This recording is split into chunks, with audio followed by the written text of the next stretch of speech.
So for World Book Day today, I thought I'd read you a story from my book, Safe and Sound, Secrets of the World's Most Resilient People. And this story is called Timing and the story about Fenty. Timing and knowing when and where to use the tips, tools and techniques in this book come from combining knowledge, practice and experience, but not necessarily in that order. Neil Fent, or Fenty as he was known, was what you would call an old school bobby. Over 6 foot tall, wide at the shoulders, with an imposing presence. The sort of bobby your dad would tell you about, who would give you a clip round the ear hole before sending you home for you to get another clip round your ear hole off your mum or your dad. Fenty had been a constable all his service and had 25 years in the job when I met him. I liked him immediately. I could tell he had loads of experience as a copper. He oozed confidence and made everybody, even newbies like me, feel at home.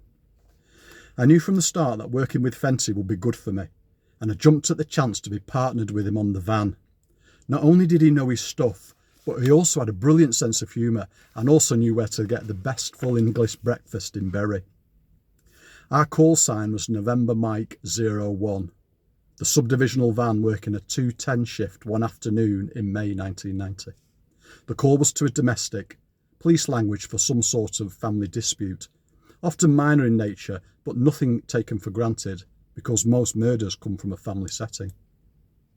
We pull up outside the house, a terrace 2 up, 2 down, on a sprawling council estate.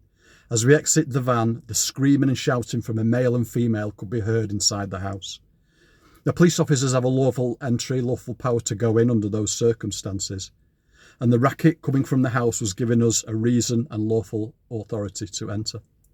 No force was needed that day. We walked straight in, down the landing and first right into the living room.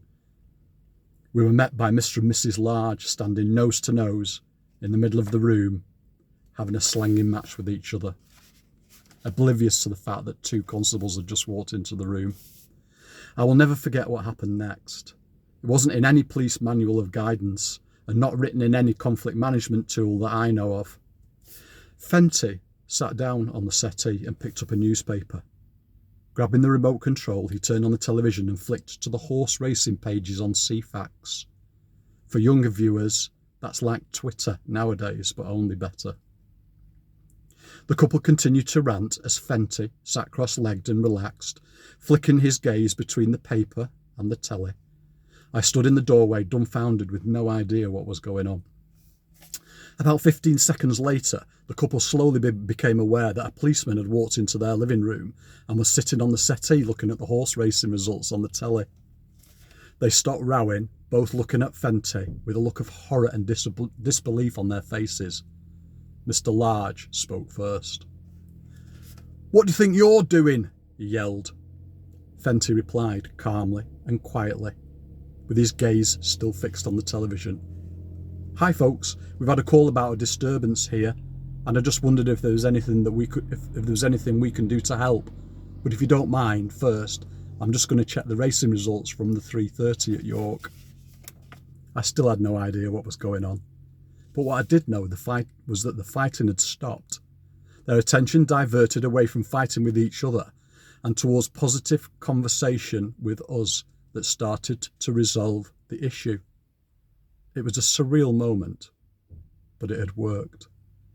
Contrast that with different approach, perhaps an attempt to verbally dominate the people, put hands on, start to wrestle them apart, arrests, a fight, injuries, who knows, gas, batons, handcuffs, taser, what might it be? Loads of options available. But communication skills, tact and diplomacy, still a police officer's best form of defence. Back to Fenty's technique. This was the first and last time I ever saw anybody do this, including Fenty. How did he know that he wouldn't make matters worse? Where on earth did that come from? He never disclosed. Experience, son, was all I could ever get from him. The story told many times at parties and retirement events. In fact, any time we came together socially, the story would be told, often to loads of laughter. No one can argue that it was unconventional, but it worked. It was exactly the right thing to do at that time. The story serves a purpose for us all. That when we think about well-being, resilience and mental health, whether our own or someone else's, Sometimes it takes something outside the box to sort it out, and be creative with what we do. There is no one size fits all, and timing is important, as it was for Fenty on that day. Knowing what to do and when to do it will come to you too, as long as you remember that it all boils down to knowledge, experience and practice, but not necessarily in that order. I hope you enjoyed it. Take care, have a great day, and we'll see you soon.